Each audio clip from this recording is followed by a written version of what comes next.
Hajime Asaoka est à l'horlogerie ce que Godzilla est à King Kong.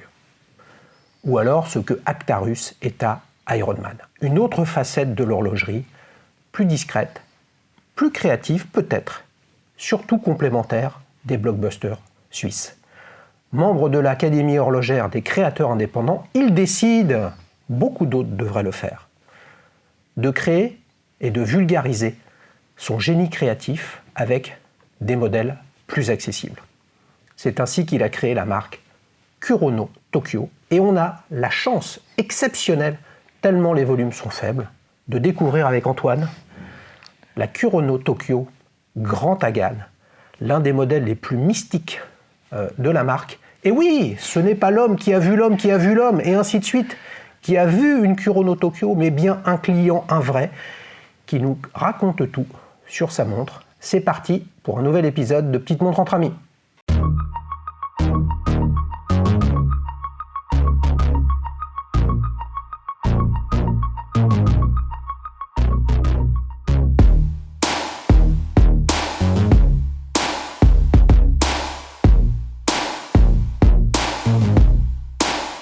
Salut Antoine, ça va ?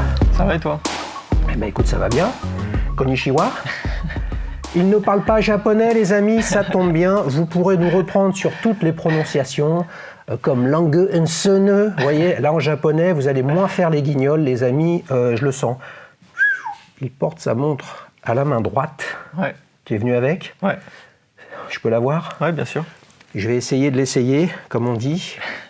Je suis venu avec ma Zénith que vous avez déjà vue, la plus proche, et qui va bien, je trouve, avec cette Kurono Tokyo, une Zénith Elite remontage manuel. Tiens, format assez proche. Petite montre, dis donc. Ouais, c'est ça. Combien de millimètres ? 37. Vous avez vu, les amis, il sait que je vais l'essayer, donc il ne me demande pas pour essayer la mienne. Hein. Ouais. Je peux l'essayer, la tienne ? Ouais, bien sûr. Très bien. Donc on a un beau bracelet en galucha, Ouais. et qui vient pas de la marque. Non, il vient de HD Strap. HD Strap ? Voilà. C'est en Asie, ça ? Ouais, c'est ça. T'achètes tout en Asie. Voilà. Oh, j'ai du mal. C'était le thème. Voilà, donc je vais pas la porter longtemps parce qu'on a on est à mi-chemin entre le poussin et le poulet. Hein. Voilà, c'est ça. Ok, Kurono Tokyo, marque complètement inconnue, sauf si on pousse et on s'arrache et on s'embête à découvrir autre chose que les blockbusters. Comment tu as découvert cette marque ? Qu'est-ce qui fait que tu es allé sur un modèle, ma foi, extrêmement original ? Moi, ce que j'aime particulièrement dans l'horlogerie, c'est les cadrans. Ouais. Et donc, en fait, je suis tombé par hasard sur la marque sur Instagram. Ouais. Et en fait, je me suis intéressé après, du coup, à tous les modèles. Et puis je suis tombé sur celui-là. Et puis, il était en précommande. Du coup, je me suis dit, c'est l'occasion ou jamais d'avoir une Kurono Tokyo. Donc, j'ai sauté le pas. Ouais, Voilà. donc tu as découvert la marque et après, tu t'es rendu compte quand même qu'il y avait un rattachement à un horloger, un créateur, un architecte, un designer. Voilà, c'est ça. Hajime Asaoka, sans la prononciation, Voilà. hein, c'est bien ça. C'est vrai qu'il y a un gros travail sur les cadrans sur cette marque, mais particulièrement sur ce modèle-là. Ouais. C'est quand même un peu le bazar, quand même, sur les index, sur le cadran. Ouais. Ça te parle ? C'est confusant ? C'est quoi ? En fait, moi, je trouve que c'est plutôt une particularité de la montre. Ouais. Mais après, on s'y fait assez bien parce que quand on sait lire l'heure, on sait à peu près lire l'heure sur... Ouais, c'est-à-dire que là, tu ne te poses pas la question si à 3 heures, il y a bien écrit 3, quoi. Voilà, c'est ça. Hein, c'est un peu ça le truc. Ouais. C'est au premier abord, c'est une montre très simple, avec un boîtier de forme très classique, tu vois, très similaire à ma Zénith, par exemple. 3 aiguilles sans date. Ouais. Par contre, quand on regarde comme ça, alors là, les amis, je suis désolé, au niveau des visuels, c'est difficile. C'est vraiment une affaire d'éclairage, mais on a un cadran qui oscille entre le gris anthracite et quasiment le beige clair. Ouais, c'est ça. C'est ça. C'est flagrant sur le site internet de la marque, c'est ça qui t'a séduit ? Ouais, et puis surtout, quand les premiers modèles sont arrivés, quand ils ont été livrés au Japon, moi, ce qui m'a marqué, c'était vraiment le passage à la lumière. C'était vraiment... tu vois que le cadran est vraiment rayonnant dès qu'il y a un soupçon de lumière qui va sur le cadran, quoi. Ouais. Alors, une fois n'est pas coutume, pour une marque japonaise, c'est assez bien documenté sur le site, toute la genèse de ce cadran. Comment tu le résumerais, toi, la genèse de ce cadran-là, entre les index, la matière, la laque et tout ça? Tu préfères que je le fasse? Ouais, je veux bien, parce qu'il y a tellement de choses à dire que... Ouais. Non, mais alors, grosse maille, pour que vous compreniez, les amis, on a ce modèle, c'est le modèle Grand Hagan. Et là, ça remonte à la grande tradition de la fabrication de sabres au Japon, donc avec une technique et une utilisation d'un acier Tama Hagan, qui est un peu comme l'acier de Damas ou dans d'autres cultures orientales pour le coup, et qui fait que sur la lame, et ça on le voit sur des couteaux japonais, donc vous pouvez acheter des couteaux japonais Tama Hagan, vous avez une lame on a l'impression qu'elle a été, je sais pas, qu'il y a des incrustations dessus, etc. C'est une réaction chimique liée à la teneur en carbone de l'acier, et par-dessus ce cadran, il y a évidemment les index qui ont été posés, et puis une laque il n'y a pas loin de 10 couches, si ce n'est plus, poncée à la main, dans la plus grande tradition de la laque en Asie, là il s'avère que c'est au Japon, et qui fait que, bien que un cadran se soit plat, même si celui-ci est un petit peu bombé, il y a une profondeur, qui est absolument fantastique. Là, je la regarde comme ça pour essayer de la trouver, la profondeur, mais comme on est en éclairage, on va dire, interne, et pas au soleil, on n'a pas toute ce côté minéral, cristallin, qu'on peut avoir au soleil. Par contre, je vous assure qu'on a passé du temps au soleil et on en passera encore avec Antoine. C'est vraiment sympa. Et toi, tu es fan de cette approche artisanale asiatique? Ouais. En fait, dès que j'ai commencé à me documenter sur le modèle, c'est vraiment ce qui m'a plu. Le fait de dire qu'on n'achète pas seulement une montre, mais vraiment un petit bout d'artisanat japonais, ça m'a vraiment plu. Ouais. Tu as d'autres montres japonaises? Non. Du tout. Donc t'es pas venu à ça via Seiko ou Citizen? Non. Pour le moment, j'ai pas d'autres modèles japonais. Non. Ok. Donc là, on a parlé de ce cadran. Je fais gaffe à ce que je dis parce qu'il y a quand même le quiz, les amis. Donc quand tu l'as prise, c'était celle-ci qui était en précommande, parce qu'il y a quand même d'autres modèles chez Kurono Tokyo. T'avais le choix ou c'était celle-là ou rien? C'était celle-là ou rien. Tous les autres, du coup, ils sont partis. Ils sont partis en moins d'une heure sur le site, donc là j'avais pas le choix, c'était soit celle-là, soit rien. C'est ça. J'ai lu qu'il y avait eu 200 exemplaires qui avaient été faits. C'est ça que tu as comme info aussi? Pour ce modèle précis, ils n'ont pas mis le nombre. Ouais. Parce qu'en fait, sur tous les autres, ils étaient limités à un certain nombre d'exemplaires. Ouais. Et puis du coup, ça alimentait un peu la revente. Du coup, ils ont arrêté de donner le nombre de montres qu'ils faisaient. Comment ça s'est passé? C'était directement sur le site de la marque? Ouais. Tu t'es créé un compte et tu as dit j'y vais? Voilà, c'est ça. Tu as versé des arts ou tu as payé? Non, j'ai payé directement. 100%? Voilà, c'est ça. Ok. Et pas d'acompte, ouais, mais pour le coup, est-ce que tu payais et il lançait la prod, ou alors tu payais et puis après il te la shippait dans les 72 heures, ou alors tu l'as payé à un instant T, il t'avait prévenu que tu la recevrais dans 3 mois? En fait, c'était déjà prévu que les livraisons étaient prévues donc moi, je l'ai commandé en début décembre, et c'était de janvier à mars, les livraisons. Ok, donc 3 mois. Voilà, c'est ça. 3 mois de délai, c'était prévu comme ça. Prévu, ouais. Combien ça coûte une montre comme ça? Donc ça vaut 3100 $, si je ne me trompe pas, et avec les taxes, ça fait à peu près 3500 €. Donc la taxe, c'est la TVA, puisque c'est une importation hors Union européenne. Voilà, c'est ça. Plus les taxes d'importation. Voilà, c'est ça. Et comment tu sais, parce que là, les amis, il faut essayer de se documenter pour savoir comment ça marche. Comment tu sais, alors qu'elle est affichée à 3100 $, US dollars, okay, comment tu sais au final combien ça va te coûter? Tu sais pas trop, quoi. En fait, on sait pas, c'est la surprise, quoi. Ouais, non, mais toi, tu t'es dit, 3100 $, enfin, est-ce que tu t'es dit ça? 3100 $, ça fait À l'époque, ça devait faire, je sais pas, 2900 € par exemple. C'est ça. Et là, toi, tu t'es dit, bon, bah, je vais avoir 20% de taxes, puis un petit bordel. Voilà. Et tu t'es dit, ça va me coûter 3500, 3600, quoi. Voilà, c'était à peu près ce que je m'étais Tu avais fait une Voilà, estimation. c'est ça. Ouais. Et comment ça se passe quand tu la reçois? Tu dois la dédouaner et payer le livreur. C'est comment ça marche? En fait, tu payes d'abord sur Internet. Ouais, mais tu payes 3100 $. Voilà. Après, il faut payer sur Internet les frais pour récupérer ta montre. Et tu les payes à qui, ceux-là? Bah, tu payes à DHL au transporteur. Ok, ouais. Et après, bah, du coup, moi, je me suis rendu dans un DHL à Lyon et j'ai récupéré ma montre comme ça. Voilà. Ok, donc en décembre, tu payes 3100 $. Voilà. Et à un moment, DHL, le transporteur, te contacte Voilà. pour te dire il faut la dédouaner. Et là, dans les frais, tu as la TVA et les frais de douane. Voilà, c'est ça. Et c'est là où est la surprise, ou la mauvaise surprise. En l'occurrence, toi, c'était pas une mauvaise surprise. Non, ça allait. Ok. Donc, tu as acheté une montre que tu n'avais jamais vue. Voilà. A fortiori que tu n'avais pas essayé. Non plus. Voilà.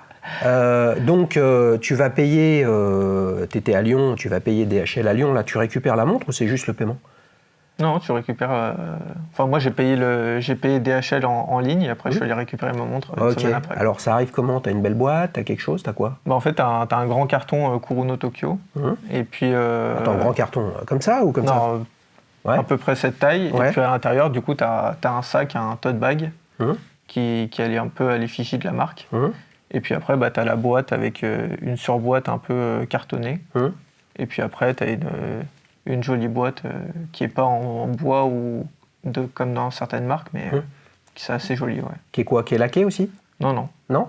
c'est... Il me semble avoir lu qu'il y a ton nom sur la boîte. Ouais, c'est ça, ouais. Il y a le nom et le numéro de série de la montre. Alors, nous, son nom, il y avait Antoine. Eh oui, les amis, on ne peut pas tout vous dire, donc il y avait ton nom. Ouais, c'est ça. Ouais.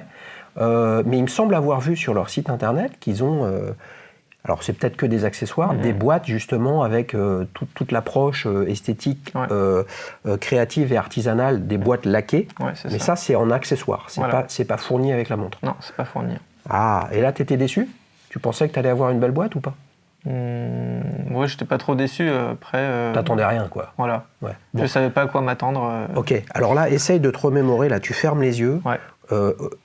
T'as déballé la surboîte, la surboîte, la boîte, la sous-boîte. Hein, et on fait pas du unboxing, les mecs, ça me fait trop rire, le unboxing, tu sais. Ouais. Ah, il y a une belle boîte en carton de bonne qualité, quand même, hein, ça c'est très bien. Bon, quel a été ton premier...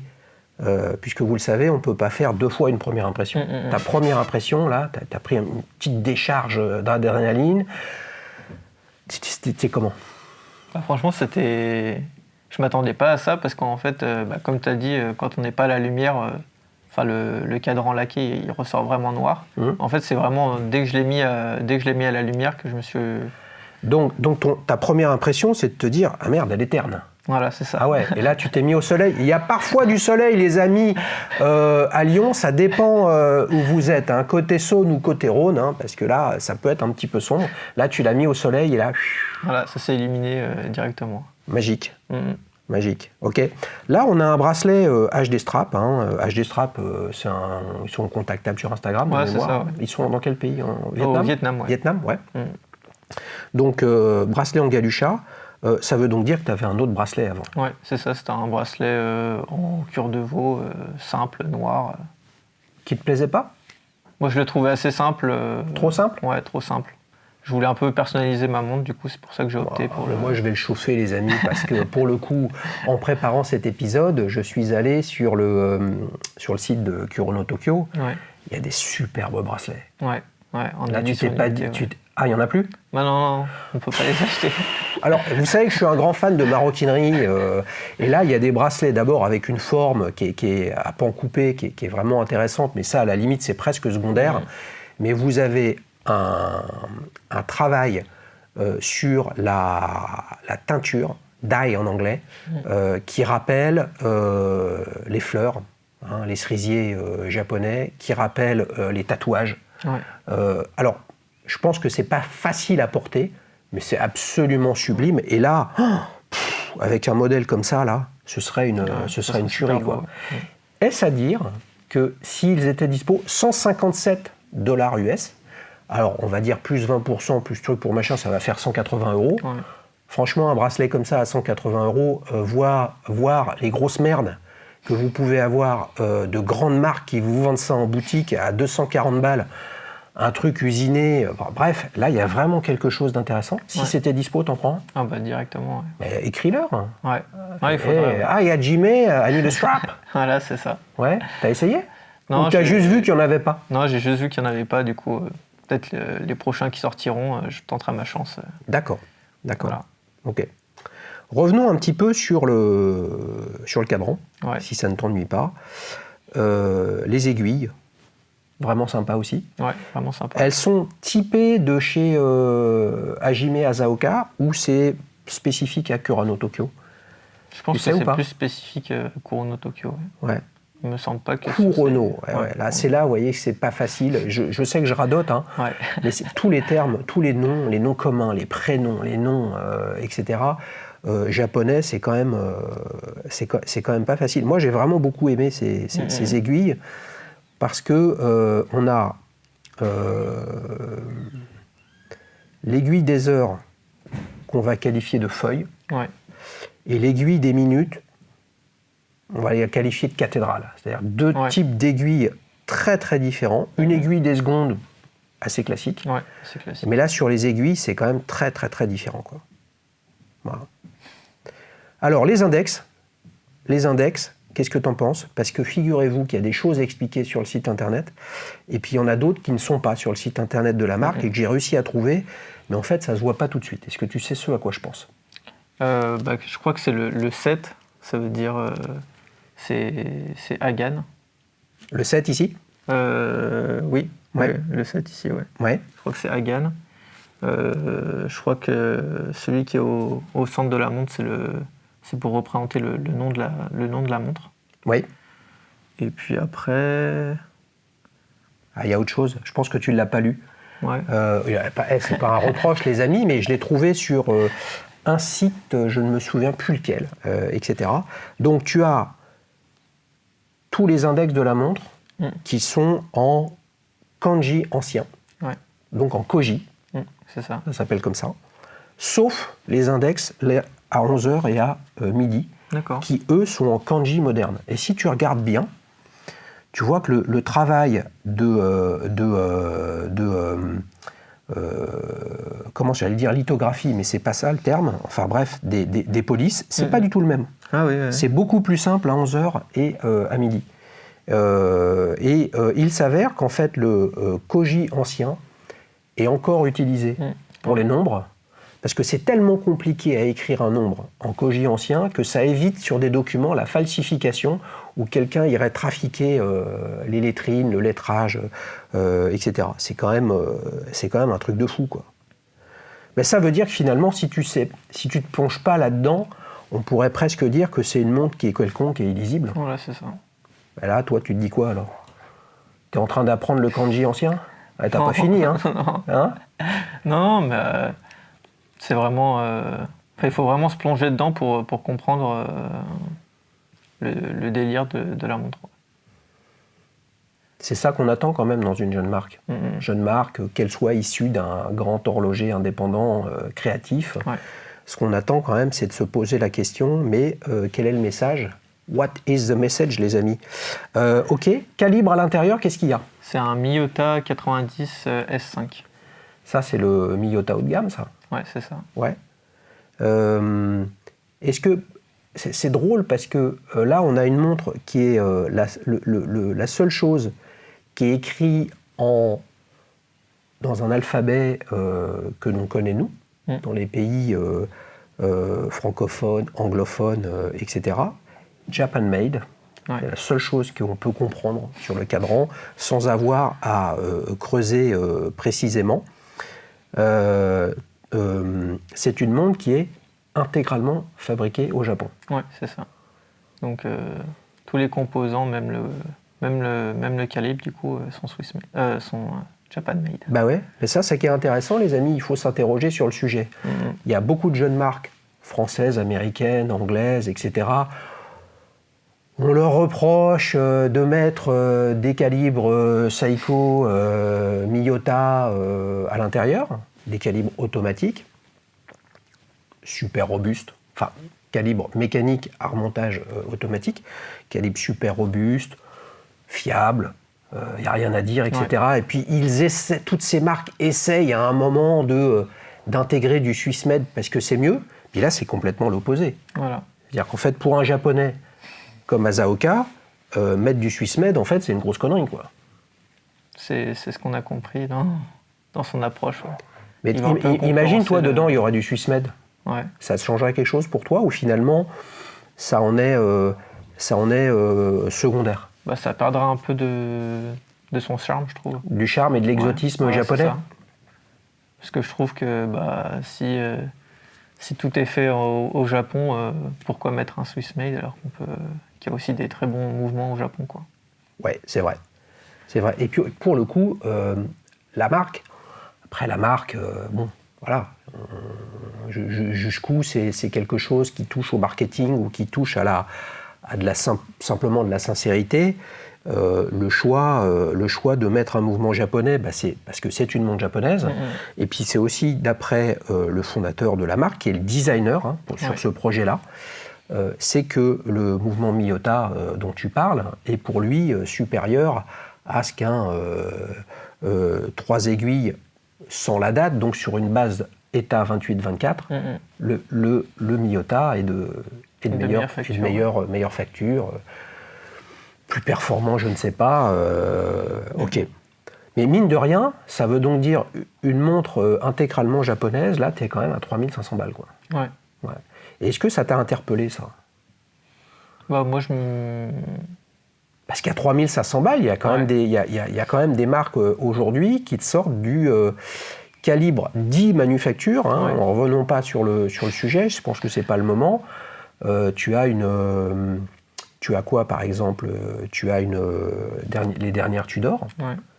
Tu as les Black Bay 58, tu as la Black Bay, la Tudor Black Bay Pro GMT. On est dans ces gammes de prix. Ouais. Après, c'est peut-être des montres un peu plus communes. Ouais. Et moi, je voulais plus partir sur quelque chose qu'on voit pas souvent. Tu veux pas avoir la même montre que tout le monde. Voilà, c'est ça. Ouais. Et justement, comment ton entourage réagit à cette montre? Bah, franchement, ils ont bien aimé. Enfin, même ceux qui sont pas très penchés horlogerie, ils trouvent ça assez joli parce qu'il y a beaucoup de détails quand on se penche dessus. Oui. Puis c'est vrai que on peut se dire quand on regarde une Tudor, il y a des finitions, etc. Mais on s'attend. Il y a moins de choses à dire que sur, par exemple, cette montre, je trouve. Ouais. Mais est-ce à dire que de façon générale, justement, tu es plutôt, toi, culturellement, à être décalé par rapport au mainstream? C'est pour ça que je faisais une intro sur les blockbusters, les amis. Globalement, King Kong est un animal monstrueux, légendaire, plus légendaire en Europe ou en Occident que ne l'est Godzilla. Ouais, c'est ça. La réalité, c'est que King Kong, dans la vraie vie, il ne tient pas la route face à Godzilla, qui est beaucoup plus gros que lui. Et c'est un peu la même chose. J'ai fait exprès. Iron Man, dans le monde, c'est plus connu qu'Actarus. Tu vois qui c'est, Actarus? Ouais, de nom, mais enfin, je vois l'image. Mais... Oui, Actarus, le prince de Fort, les amis, le pilote de Goldorak. Je sais, c'est un petit peu daté. Je voulais prendre des références plus jeunes, One Piece et tout ça, mais moi, je connais moins. Voilà, donc moi, je vous parle d'Actarus, les amis. Ok. C'est quoi le petit détail que vraiment tu apprécies le plus sur cette montre? Moi, ce que j'aime bien, du coup, c'est les index. Ouais. Parce que c'est vraiment peu commun. J'avais jamais vu ça sur une montre, des index en kanji ancien, en koji. Ouais. Et c'est vraiment ça qui m'interpelle sur cette montre. Ça la rend en soi très typée. Ouais. Et moi, je m'interroge toujours face à un modèle très typé. Personnellement, je pense qu'il y a un risque de lassitude quand ce type correspond plus à ton état d'esprit sur le moyen long terme, tu vois. Tu as 22 ans, ça c'est quelque chose auquel tu as réfléchi ou tu t'es juste dit mais non, mais elle me plaît? Moi je trouve que justement le fait que le cadran change de couleur, etc. en fonction de la lumière, je trouve qu'on peut pas s'en lasser. Enfin, par exemple, si Si je commence à m'enlacer, j'ai juste à changer de bracelet. Et pour moi, elle a vraiment une identité qui fait que par exemple, si je viens en m'enlacer, elle viendra en monde complémentaire d'une autre, mais D'accord. je la trouve vraiment dans l'air du temps, quoi. Ok. Je pensais que d'où l'importance de toujours poser cette question sur le détail. Je pensais que tu allais venir sur le traitement de la laque. Ouais. Et de ce côté un petit peu vitreux et profond. Ouais. Mais tu es plus sur les index. Ouais, moi c'est... Après l'aspect de la laque, ça se voit vraiment au soleil, mais sinon, pour moi, on voit juste la profondeur de la montre. Mais tout ce qui est le travail sur les différents types de laques qui sont utilisés, on ne le voit pas au premier abord. Ouais. Donc, Alors moi j'ai beaucoup aimé cette histoire de laque parce qu'il s'avère, tu parlais d'HD Strap qui est au Vietnam, et j'ai eu la chance d'aller au Vietnam il y a quelques années et d'aller voir un atelier de fabrication artisanale d'objets en laque. Ouais. Et c'est là que j'ai découvert, les amis, que la laque en fait c'est de la résine d'un arbre qui s'appelle le laquier. Voilà, et pas la peinture laque Dulux Valentine. Je ne sais pas si tu te souviens de cette publicité avec la panthère noire, etc. Et non, en fait, c'est la résine d'un arbre, la sève d'un arbre qui s'appelle le laquier et qui a des caractéristiques qui peut être lissé, qui peut être chauffé, qui peut être poli. Et plus on rajoute des couches, plus ça devient comme un miroir, avec un petit peu de transparence qui rend, en fait... on a l'impression de voir un œil. Moi, c'est ça l'idée que j'ai, c'est-à-dire qu'un œil, on voit bien que c'est profond, c'est transparent, et c'est ce qui rend le cadran vraiment très sympa. Ok, ton petit adjectif ? Moi, je la trouverais scintillante au soleil. C'est vraiment quelque chose qui m'a bluffé la première fois que je l'ai vu au soleil. Ouais. Parle-nous un petit peu du fond de boîte, que je trouve original, surprenant et même bizarre. Ouais. Voilà. C'est-à-dire qu'il est sympa parce qu'il reprend le logo de Kurono Tokyo, qui est juste au-dessus de... là à 12h, où en dessous il y a écrit Bunkyo Tokyo. Ouais, voilà. Ça. Donc il y a vraiment, on va dire, un champ lexical en kanji. Ouais. Je vais le résumer comme ça. Et puis pour le coup, on a un fond de boîte vissé avec 6 trous qui ressemble en fait à un fond de boîte d'une plongeuse où pour pouvoir l'ouvrir, il faut avoir l'outil qui correspond. Voilà, c'est ça. C'est complètement décalé par rapport à une montre habillée, ça. Ouais. Après, moi, je trouve que Tu t'es fait cette remarque aussi ? Ouais. Après, je l'ai trouvé un peu bizarre, mais c'est vrai que c'est... Enfin, moi, j'ai lu que c'était pour que ça soit plus confortable au porté. Et c'est vrai que cette montre, elle est très confortable, du coup. Après, peut-être que ça vient de là. Moi, je me suis posé la question, 6 trous comme ça, est-ce qu'il y a 6 dieux, 6 je ne sais quoi, le 6e élément, je ne sais pas, un truc dans la culture japonaise. Parce que là, si on retrace l'histoire et l'explication, les amis, qu'il y a sur leur site, c'est en anglais. Alors si vous parlez anglais, c'est pas plus compliqué que ça à comprendre. Par contre, à synthétiser entre la période médiévale, les couteaux, les samouraïs, la famille de Hajime Asaoka, etc. Il faut vraiment rentrer et un peu être éduqué pour comprendre ce qui se passe, quoi. Ouais.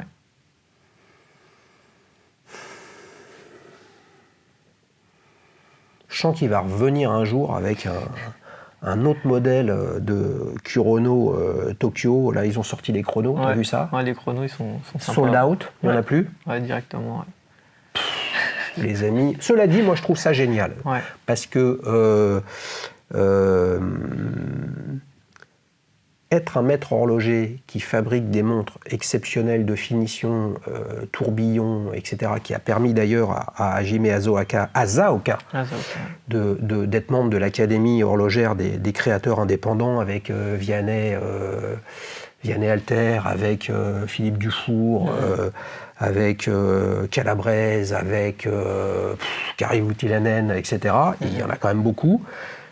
Et ben se dire derrière, en fait non, je veux quand même faire aussi des montres plus accessibles pour le grand public, c'est quand même un super truc de vulgarisation et de partage, les amis. Et j'ai le sentiment que FP Journe, par exemple, tu pourrais essayer aussi de proposer des montres qui soient, à défaut d'être accessibles neuves, parce que même les neuves à 20 000 balles chez FP Journe, elles ne sont pas accessibles et elles sont sur le marché gris à 60 ou à 80. Je pense qu'il y a un truc à faire pour attirer et faire venir la jeune génération, parce que les clients de demain, c'est toi. Ouais, c'est ça. Il a la banane, le mec, il est content comme tout, il a raison. Bah non, j'étais en train de dire, je vais dérégler le bracelet pour pouvoir l'essayer proprement. Je ne peux pas parce que tu as le grand brin ici qui est trop court pour moi. Vraiment, rien ne va plus, les amis. Quand vous venez dans Petite Montre entre amis, assurez-vous d'avoir un poignet digne de ce nom. On enchaîne pour la séquence suivante. Tiens, je te la rends. La séquence souvenir. Alors, c'est toujours plus facile de se souvenir quand on a 22 ans de ses débuts horlogers, parce que c'est il n'y a pas si longtemps que ça, quoi. Ouais, tu vois ça. Comment ça t'est venu cet intérêt sur le sujet? Moi, j'ai toujours eu un rapport au temps assez proéminent, on va dire. Moi, j'aime bien tout calculer, etc.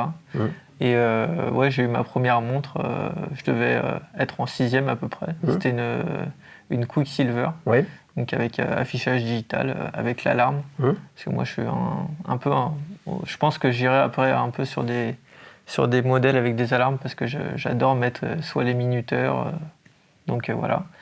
Et puis, ouais, moi, j'ai toujours eu un attrait pour les montres qui est depuis petit, quoi. Ouais. Mais est-ce que tu arrives à expliquer pourquoi?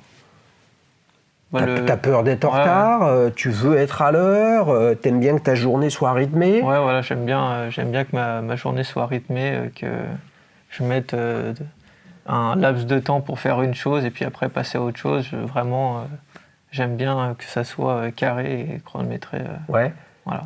Ouais, mais ce qui est drôle, c'est que cette montre-là, elle est justement presque toute sauf être carrée, chronométrée. C'est plus te laisser voguer comme ça dans les pensées et te perdre dans la profondeur du cadran et de ne plus sentir le temps qui passe. Ouais. Il est moins poète que moi, les amis, j'ai le sentiment. Hein, et donc, tu es passé d'une Quicksilver à une Kurono Tokyo. Non, après, j'ai eu 2-3 modèles de fossiles.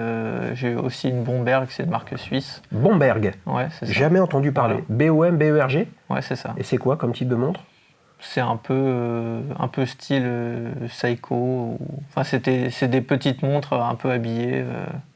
Il y avait un peu un cadran, un peu comme sur les Royal Oak. T'étais pas mûr encore à ce moment-là. Voilà, c'est ça.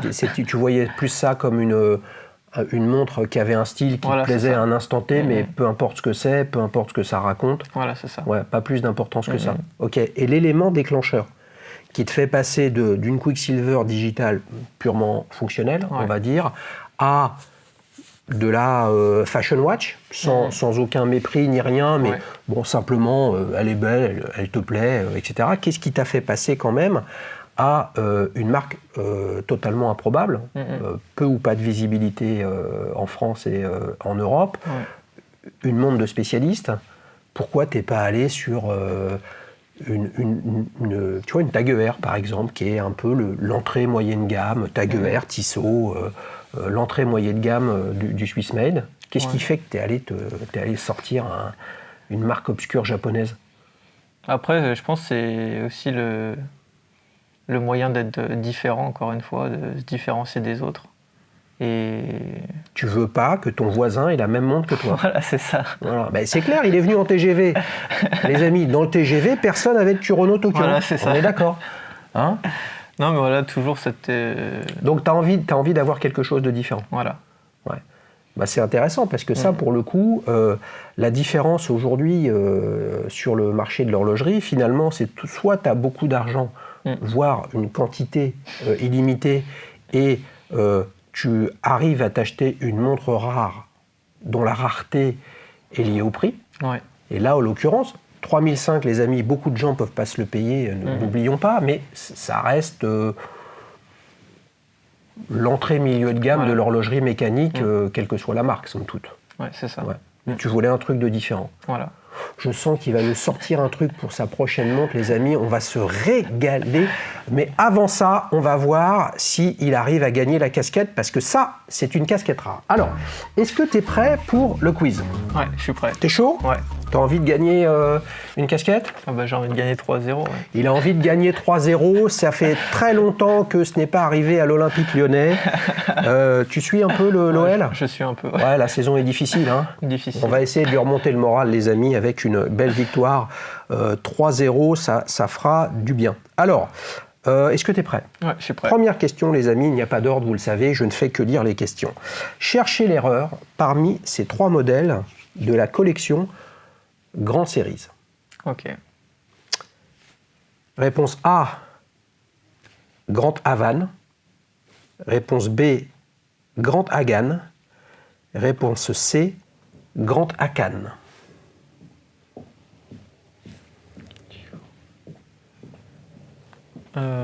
Eh oui, il y a une collection Grand Série, il y a 2 modèles. Là, j'en ai rajouté un 3e qui est bidon. Réponse A, Grand Havane. Réponse B, Grand Hagan. Là, tu devrais savoir que Grand Hagan, si je peux me permettre. Hein. Bon, je dis rien. Hein. Réponse C, Grand Hakan. Donc moi, je vais dire la réponse 1. Donc tu ne crois pas au Grand Havane? Non. Donc ça veut donc dire que comme la tienne, c'est la Grand Hagan, Ouais. tu considères que la Grand Hakan existe? Ouais, c'est celle avec le cadran un peu rouge. Ouais, c'est ça. Bonne réponse, les amis. Là, c'était cadeau. On était dans le jeu de mots. Grand Havane, on pourrait dire Grand Corona, entre guillemets. Là, on est dans le monde du petit cigare entre amis. Alors, je vous le dis tout de suite, je ne fume pas de cigare, je ne fume pas tout court.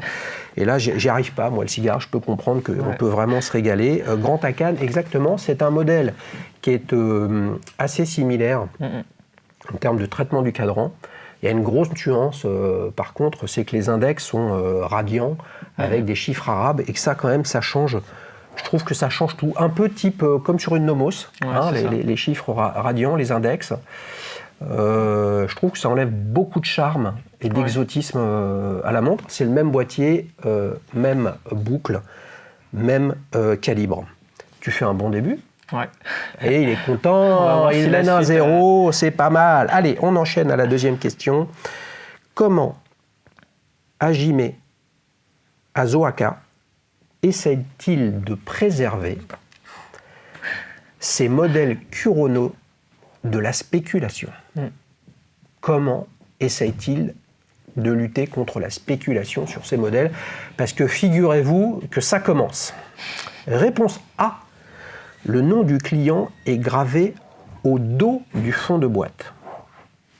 Réponse B. Chaque montre est accompagnée d'un certificat NFT. Et ouais, la technologie japonaise, les amis. Réponse C. La garantie d'1 an est annulée si la montre est revendue dans un délai de 6 mois. Réponse C. Il s'est bien renseigné, hein? C'est ça. Ah ouais, c'est génial. J'ai lu ça, c'est absolument fantastique, les amis. C'est pas le nom dans le dos du fond de boîte, ça pourrait être le cas. Chaque montre n'est pas accompagnée d'un certificat NFT, même si je pense que c'est quelque chose qui va vraiment généraliser de façon à tracer en fait qui est le client et de l'embarquer dans une relation pérenne et de long terme qui n'est pas faisable avec un modèle de distribution indirecte. Et non, le sujet c'est que chaque montre chez Kurono Tokyo est garantie 1 an. Par contre, si elle est identifiée par la marque revendue neuve de stock sur le marché gris, la garantie saute. Honnêtement, juridiquement, je ne sais pas comment ils font ça. Sachant que je trouve un petit peu dommage, non pas la démarche, elle est intéressante, mais une montre garantie 1 an, franchement, aujourd'hui, le standard du marché, c'est minimum 2 ans. Ouais, c'est ça. Mais en tout cas, c'est une façon de lutter contre le marché gris. Qu'est-ce qu'il dit, le marché gris, sur les Kurono Tokyo? Alors, marché gris ou marché d'occasion? Ouais, il y a pas mal de modèles qui sont en vente. Donc, Neuf de stock? Ouais. Ouais, et à quel prix? Un peu plus que le prix moyen. Au début, on était pas loin des 6 000 €. Maintenant, on se rapproche du prix de vente initial à peu près. Il faut compter entre 4 000 et 4 500 pour ce modèle-ci. Enfin, 4 000, 4 500, on se rapproche, mais c'est quand même 1000 balles de plus, quoi. Oui, ouais. Hein? Ok. En tout cas, c'est intéressant comme démarche. Est-ce que d'autres devraient essayer de faire des choses similaires, je ne sais pas. En tout cas, c'est intéressant parce qu'il est précisé sur le site de Kurono Tokyo, il rajoute, voilà ce qu'on fait, et s'il vous plaît, achetez cette montre uniquement parce qu'elle vous plaît, etc. Ouais. Bon, les amis, on a vu le Beans avec la Moonswatch. Forcément, écoutez, la nature est ainsi faite. Ce n'est pas très grave. Tu mènes 2-0, donc là, tu es à un but, une réponse, une bonne réponse de la casquette. Alors, là, on va se régaler, les amis. Quel est le nom du premier modèle lancé par Kurono Tokyo en juin 2019 ? Réponse A, la Hayato Tokyo. Réponse B, Luffy Tokyo. Réponse C, Bunkyo Tokyo. Réponse C. Je n'ai pas fini de poser la question, il envoie déjà la réponse. T'es sûr que c'est Bunkyo Tokyo ? Ouais. Qu'est-ce qu'il est bon, énorme, les amis. On va lui faire un festival derrière. Je vais même sortir les feux d'artifice pour la première fois. Mais comme j'ai l'impression que c'était trop facile pour lui, je vais lui poser une question additionnelle et il faut absolument que tu trouves la réponse, sinon ça ne sera pas bon pour toi. Qu'est-ce que c'est Bunkyo ? Je crois que ça fait référence... Ça fait référence à l'emplacement de sa boutique. À Tokyo ? Ouais, de son atelier. Le mec, il est trop fort. C'est un quartier de Tokyo, effectivement. Ouais, c'est ce qu'il y a écrit sous le logo qui est en kanji de la marque Kurono Tokyo, qui signifie chrono. Ouais. Et effectivement, Bunkyo, c'est un quartier de Tokyo. Première réponse, Hayato, tu sais qui c'est ? Hayato, les amis, c'est pour les gens de ma génération, pas de la sienne. Hayato, c'est le personnage principal de la série télévisée Sankukai. Sankukai, c'est la bataille. Énorme. Toute ma jeunesse. Luffy, tu dois connaître Luffy ? Ouais, Luffy, je crois que c'est dans One Piece. Moi, je connais pas. Je connais juste quelques trucs parce que mon fils lit One Piece, etc. Écrit par Eiichiro Oda. Luffy, personnage principal, qui a comme caractéristique d'avoir mangé du goum-goum. Ouais. Qui est en fait l'arbre qui permet de fabriquer, en tout cas de générer avec de la sève, d'où le lien avec le laquier. Là, on est dans l'arbre à caoutchouc, qui est bien différent du laquier. Tonnerre d'applaudissements, les amis, superbe victoire. Franchement, ça t'enlèvera le seum de la saison de l'OL, les amis. D'un autre côté, moi, j'ai le seum sur la saison du PSG. De la même façon, on s'est régalé, les amis. On enchaîne pour la séquence suivante, la séquence surprise. Alors, mon cher Antoine, ouais. J'ai sous les yeux un modèle d'une marque française très connue, qui n'est pas une jeune marque, intéressante, et un modèle que j'aime beaucoup. Je me suis dit, je vais lui présenter pour avoir son avis. C'est une Michel Herbelin Cap Camara GMT. Je voulais savoir ce que tu en penses. Ok, merci. Donc on a un modèle en 42 mm, ouais.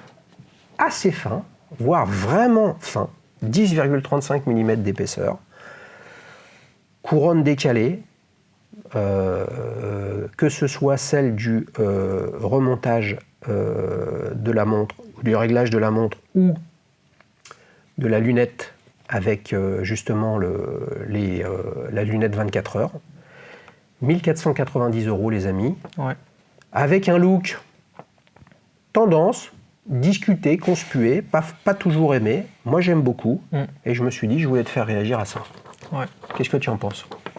Moi, ce que j'aime bien, c'est que la lunette, elle reprend des codes de ce qu'on connaît déjà chez Audemars Piguet, mais là, elle n'est pas octogonale déjà, elle est ronde, donc ça donne une particularité. Après, moi, ce que je peux reprocher à la montre, c'est que c'est un peu sur sa lisibilité. Je trouve qu'il y a beaucoup d'informations. Donc, avec tous les... Là, tu fais référence, en fait, à ce qu'on appelle le procédé, on va dire, Louis Cotier, c'est-à-dire une lunette interne avec les villes sur 24 fuseaux horaires. Moi, personnellement, j'aime beaucoup. Louis Cotier avait imaginé ça, mais il ne l'a pas déposé comme brevet. Donc en fait, il y en a sur pas mal de montres, plutôt sur ce qu'on appelle les World Time. Et ça te gêne parce que c'est un peu confus? Bah après, moi, je ne verrais pas en fait ce type d'affichage avec une montre en acier comme ça. Pour moi, ça fait un peu trop sportif. Je la verrais plus peut-être avec un bracelet en croco ou une montre un peu plus habillée. Mais si tu mets un bracelet en croco, je pense que c'est faisable, puisque on voit qu'on a un bracelet intégré globalement.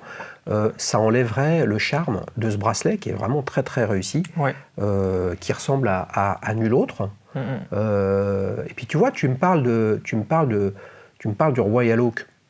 Moi, je vois plutôt une lunette, elle est ronde, elle est striée verticalement, je suis d'accord, mais tu as les hublots historiques qui étaient dans cette veine-là.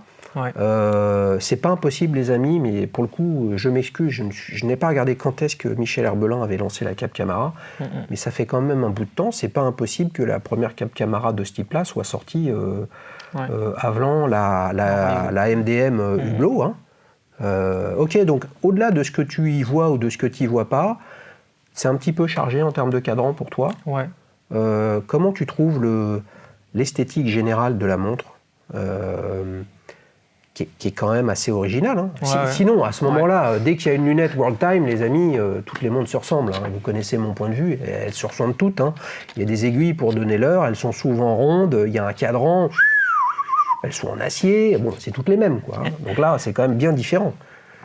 Ouais, moi je trouve qu'elle est assez originale, mais après, je porterai pas ce type de montre. Mais pourquoi? Je sais pas. On a le droit de dire, mais il faut dire pourquoi. Après, je trouve qu'il y a beaucoup de codes qui sont empruntés un peu de ci et là. Donc tu trouves que c'est trop inspiré? Ouais, peut-être trop inspiré. Moi, quand je regarde la montre, je vois un peu le cadran d'une Patek Philippe. Après, c'est dur, je trouve que dans l'ensemble, elle est un peu... Mais est-ce que tu penses que tu peux réussir à te déconnecter? Les amis, la question elle est aussi pour vous, de vous déconnecter de tout ça, parce que là, toi tu parles de Patek Philippe au sens du cadran strié bleu horizontal qui te fait penser à une Nautilus. Les amis, moi j'ai le coup de Master Quartz avec un cadran bleu strié horizontal, sorti en 72. 4 ans avant la première Nautilus sur le marché. Donc moi, c'est pas du tout ce que je vois. Donc c'est bien tu devrais être en plus, toi, regarde, par rapport à ta montre, où tu es allé chercher un produit improbable, peu connu. Alors, c'est peut-être ce qui explique pourquoi cette montre de cette marque d'Hajime Azoaka t'a plu. C'est que elle ressemble à rien d'autre. Alors que là, toi, tu n'arrives pas à te défaire du fait que c'est un bracelet intégré, il y a une lunette qui fait penser à un hublot, et ainsi de suite, et tu as l'impression de voir une espèce de reproduction de code esthétique de plusieurs mondes dans une. Ouais, même après les boutons poussoirs comme ça. Je sais pas. Ils sont pas poussoirs, sont vraiment des couronnes. C'est super original, ça. Ça c'est original. À ces endroits-là, comme ça, c'est beaucoup plus resserré que sur des boîtiers super compressors, où on est à 16h et 14h, alors que là, tu es à 14h30 et à 15h30. Tu vois, c'est beaucoup plus proche, avec un protège-couronne. Michel Herbelin, qu'est-ce que ça te dit? Marque française, dans ces budgets-là, on va dire entre 1000 et 2500 €, on va dire. C'est pas c'est quand même une marque de 1947, les amis. Donc c'est aussi ancien, si ce n'est plus, que Yema, par exemple. Tu vois. mais j'ai l'impression que ça a une image, pour beaucoup de gens, de produits bas de gamme, sans réelle identité, etc. Alors que là, tu as quelque chose qui est pas inintéressant. Moi, personnellement, quand je vois un cadran comme ça, ça me fait penser à une montre que j'aime beaucoup, qui est une Ebel Voyageur GMT, où la grande différence en termes de cadran, après tout le reste c'est très similaire, c'est qu'il y a un planisphère, comme sur une World Time, etc. Mais moi j'aime ça, vous voyez. Donc en fait, comme j'aime ça, c'est ce que je vois, et je me dis c'est pas mal, puis en plus le bracelet franchement est superbe, alors que toi en fait tu vois trop de ressemblances avec d'autres modèles. Ouais, et puis même la concordance entre les éléments... Ça fonctionne pas. Pour moi, ça fonctionne. C'est vrai que c'est beaucoup plus chargé que ta montre. Oui, c'est sûr. Après, c'est totalement différent. C'est une autre vision de l'horlogerie. Ouais. Alors, si tu devais voter là-dessus, entre j'adore, j'aime, pas terrible, au secours. Moi, je dirais entre pas terrible et j'aime. Ouais. J'ai quand même l'impression que tu es plus proche du pas terrible. Ouais, c'est ça. Ouais. C'est une première, les amis. Hein. Je crois que tu es le premier à... je pense qu'on peut le dire, tu vas voter plutôt pour pas terrible. Ouais. Moi, j'aimerais avoir votre avis dans l'onglet communauté entre j'adore, j'aime, pas terrible et au secours. Moi, personnellement, j'aime. J'adore, n'exagérons pas, mais j'aime. Et moi, ça m'embête toujours de voir des marques. Il y a un catalogue extrêmement vaste. Voilà, que voulez-vous, c'est comme ça. Rendez-vous dans l'onglet communauté pour participer à ce sondage sur ce que vous pensez de cette Michel Herbelin Cap Caméra GMT. On enchaîne, les amis, sur la séquence suivante, recto verso. Alors, quand on a 22 ans et qu'on est fan de montres d'artisans japonais et qu'on n'a pas passé une super saison avec l'Olympique lyonnais et qu'on est donc de la région lyonnaise, tu vas me parler quoi? De la restauration à Lyon, de Paul Bocuse, des brioches de Saint-Genis, de quoi? Moi, je voulais plus te parler de l'automobile. Un nouveau fan, encore un, de bagnole. Alors, qu'est-ce qui t'intéresse dans l'auto? Moi, ce que j'aime bien, c'est... moi, tout particulièrement, j'aime bien la marque Porsche. Parce que pour moi, c'est un peu comme cette montre, c'est à la fois, il y a beaucoup de détails, mais à la fois, c'est pur. Il y a une ligne qui ne change pas. Et c'est fiable, c'est tout ce qu'on veut, c'est tout ce qu'on recherche chez une automobile. Je vais être obligé de le chauffer comme une bête. Là, je le sens. Mais Porsche, alors, vous le savez que j'en ai une vieille, une ancienne, un truc, un machin, etc. Mais dans l'industrie automobile de montres, de voitures, de sport haut de gamme, quand tu as du blé, tu veux pas te poser plus de questions que ça pour t'acheter une auto, tu t'achètes une Porsche. Ouais, c'est vrai. Si on transpose ça au monde de l'horlogerie, le mec qui se pose aucune question et qui s'en fout de tout, et ça pèse 99,9% des acheteurs, c'est Rolex. C'est ça. Et donc si on compare, je veux juste revalider la référence, voilà. Si on compare,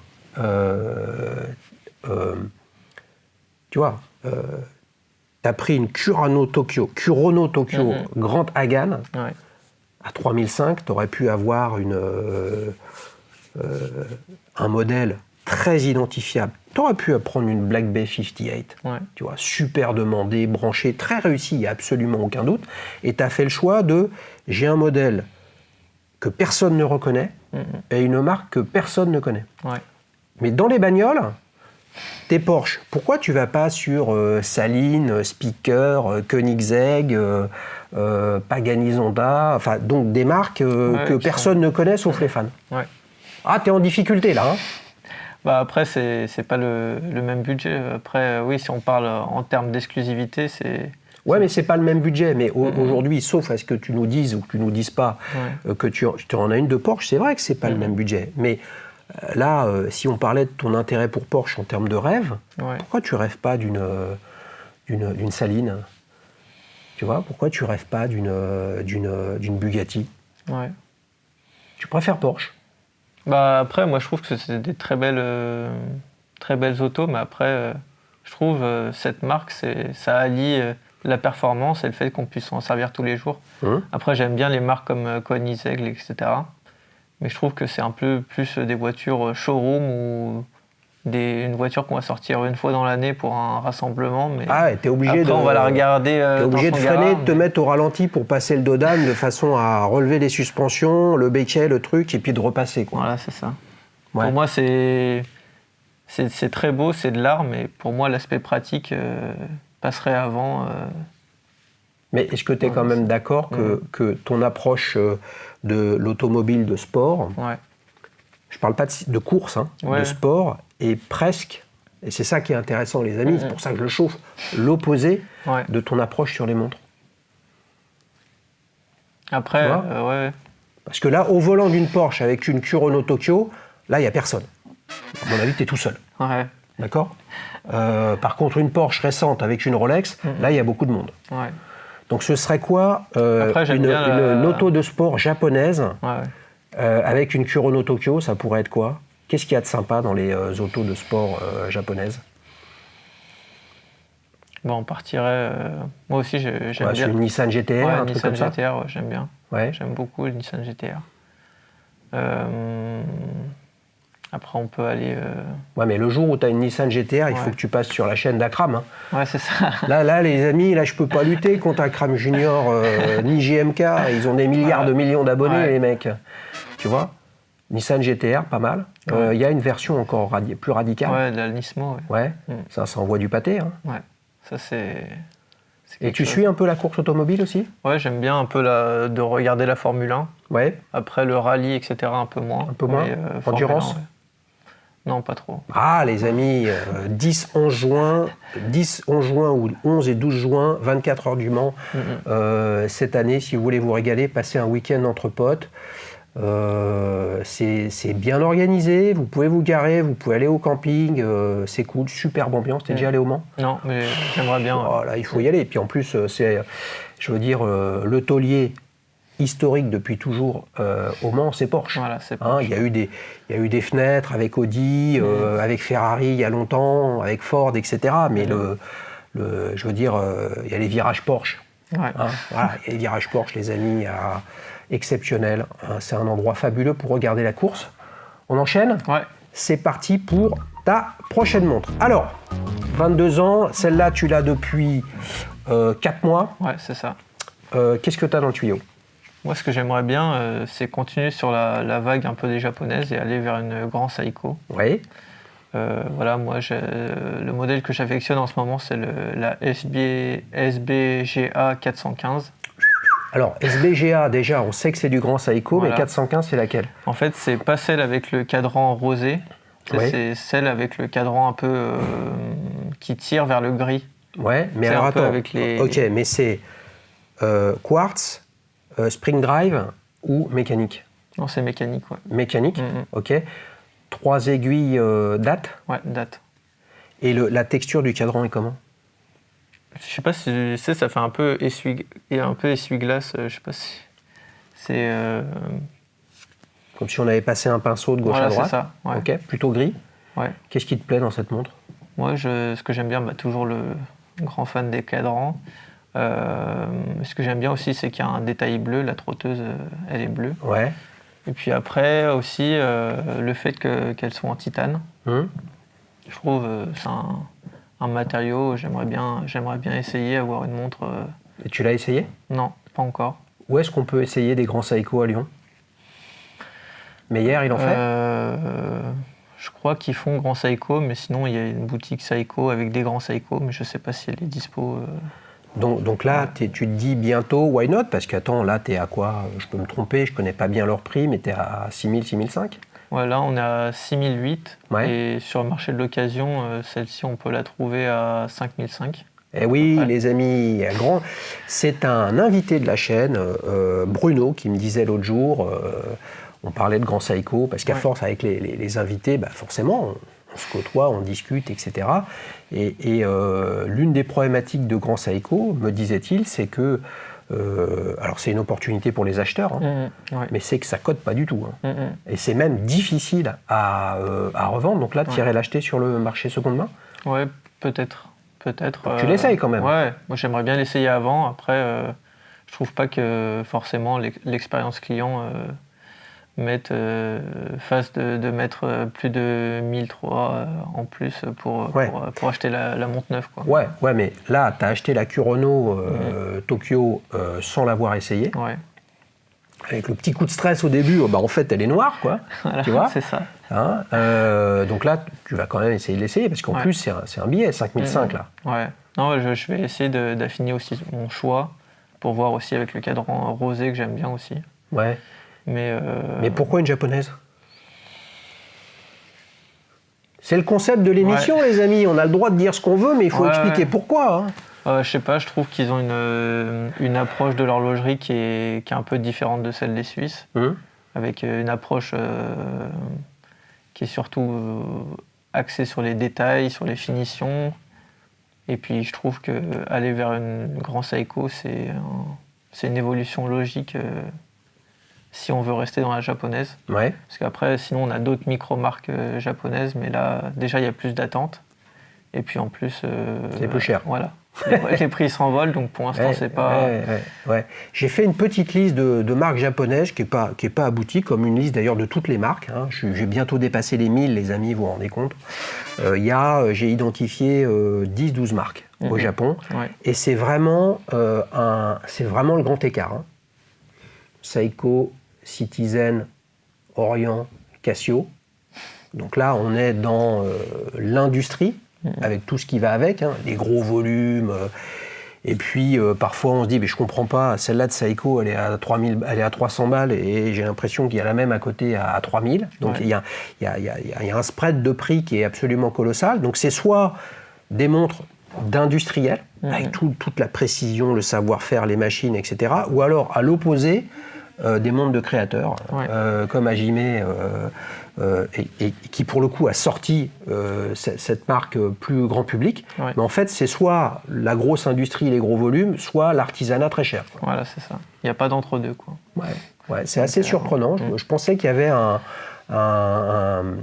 plus de marques intermédiaires. Ouais. Il y en a peut-être, et même sûrement plus, mais là, on rejoint la difficulté. Hein, le Japon, c'est de l'importation. L'importation avec les taxes, c'est un pays qui est peu tourné vers l'extérieur en termes de com. Donc souvent, pour comprendre ce qu'il y a écrit sur un site japonais, il faut passer par Google Translate automatique sur Chrome. Hein. Sinon, en fait, ils n'ont pas prévu de nous parler à nous, ce qui est quand même dommage. Ok, Grand Seiko, why not ? Pourquoi tu vas pas sur le Spring Drive ? Après, je pense que c'est surtout en termes d'esthétisme. Il y a peut-être pas de modèle qui me tape plus dans l'œil que ça avec le Spring Drive. Mais peut-être qu'un jour, s'ils sortent un modèle qui est... Moi, j'ai adoré le Spring Drive qui est passé sur la chaîne, là, la Snowflake. Ouais. Seul petit truc qui me chagrine, mais il me semble qu'il y a 2-3 modèles qui n'ont pas cet indicateur de réserve de marche, qui, je trouve... pollue l'esthétique, je le dis comme je le pense, mais c'est quand même sacrément tentant. C'est une affaire que tu imagines pour quand, la SBGA 415 ? Quand tu auras récupéré la maille qui va bien. C'est ça, après... Si tu ne reprends pas ton abonnement au Parc OL, tu peux peut-être te payer une Grand Seiko. Ouais, non, après je pense que ça viendra avec le temps, mais je pense que... Ouais, d'ici 2-3 ans, oh là là là là, là, c'est les 25 ans. Quand on a les 20 ans, après, normalement c'est 30, mais comme c'est la première fois qu'on passe la double dizaine, on s'arrête à 25 aussi, quoi. Et c'est cool. Antoine, merci beaucoup. Ouais, merci à toi. Les amis, on s'est régalé une nouvelle fois. Vous avez bien compris, Antoine, il est venu de Lyon en TGV, il a pris une journée de congé, donc si vous êtes en province, bien évidemment, vous pouvez venir. Si vous n'êtes pas, vous ne pouvez pas venir, que vous soyez en province ou à l'étranger, c'est pas grave. On peut faire une émission à distance qui s'appelle Duel Time, vous le savez. Sinon, c'est petite montre entre amis dans le canapé, on passe un bon moment. Si vous êtes bon, comme Antoine, vous pouvez gagner la casquette. Dans tous les cas, pour participer, dailyshoes.fr, vous remplissez le formulaire de quel monde vous voulez parler, je vous appelle, on se recontacte, on essaye de s'organiser. Les amis, Antoine, à bientôt, ciao ciao. Ciao.